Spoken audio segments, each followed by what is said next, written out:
vitória da Chape, que busca ir numa vaga no G6 e vai buscar também o título da Copa Sul-Americana. Rafa, Zé, vou guardar o Mário Marra pro jogo do Atlético Mineiro. De muitas mudanças, né, no time de São Paulo, uma escalação bastante diferente, oportunidades para garotos, para jogadores em teste, pensando no ano de 2017.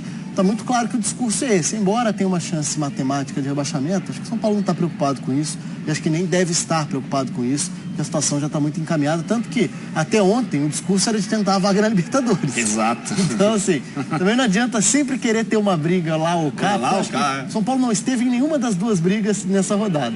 Mas o fato é que o São Paulo teve oportunidades, chegou a ter no início do jogo, chega a ter no início da segunda etapa também, mas para numa Chapecoense que tem feito um belo campeonato. E isso eu acho que é sempre legal exaltar, né?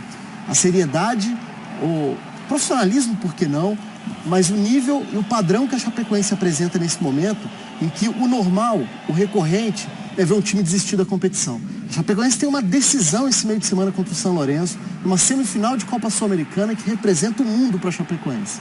E mesmo assim as atuações recentes são muito boas. E um time que mantém o seu padrão, que em alguns momentos vai poupar jogadores, como foi o caso contra o Botafogo na rodada passada, mesmo assim venceu, e agora consegue uma outra vitória diante do São Paulo, usando jogadores que funcionam bem nesse estilo da Chapecoense. O Thiaguinho tem sido muito importante desde que entrou no time, como cara de velocidade pelo lado. Enfim, no lado de São Paulo fica essa coisa de tentar aproveitar quem conseguir se destacar nessa reta final. Tem vários jogadores em fim de contrato, que estão tentando pensar, e o próprio São Paulo pensando se pretende contar com eles para o ano que vem. Zé, e esse time do São Paulo, em relação à declaração daqui a pouco a gente vai ouvir também, em relação à declaração do Rodrigo Caio. Eu acho que de certa maneira não, criticou outros jogadores falando que tem gente que não está se esforçando. Eu acho uma declaração tardia, né? Ele poderia ter falado isso no começo do ano. Mas será que já tinha no começo do ano? Já, sim. Eu lembro de ter conversado com uma das minhas idas lá ao São Paulo, conversado com o diretor de São Paulo. Eu falei, poxa, naquela época em que o São Paulo mudou o comportamento e tal. E ele falou o seguinte, falou assim, o São Paulo já estava no automático. O que acontece? O que acontecia no São Paulo? O treinador não agradava os jogadores relaxavam, pressão para cima do treinador, o treinador era mandado embora, o Milton Cruz assumia, ganhava 2 ou 3 jogos, né, como era de costume, e aí depois se contratava um novo treinador. O que foi feito? Chamaram os jogadores, falaram assim, vem cá, o Balsa, o Paton vai ficar, vocês que não vão sair, vocês que serão mandados embora. E aí o que aconteceu? Mudança de postura, o time jogou, foi para Libertadores, conseguiu bons resultados. Ali já havia sido detectado meio que um corpo mole, vamos dizer assim, né? Porque era com o Osório, depois veio o Paton, e aí o time acabou sentindo. Eu acho que foi tardia essa declaração, como foi benéfica para o ambiente do São Paulo, por exemplo, a entrada do Dr. Marco Aurélio. Por conta da experiência que ele tem, por conta dessa vivência dentro do vestiário, perceber, vem cá, isso aqui tá errado, esse jogador não dá mais, e pode ter certeza que o São Paulo vai ter uma limpa.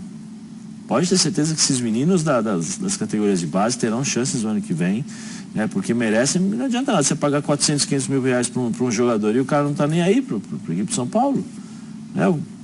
Então dá chance para o menino jogar.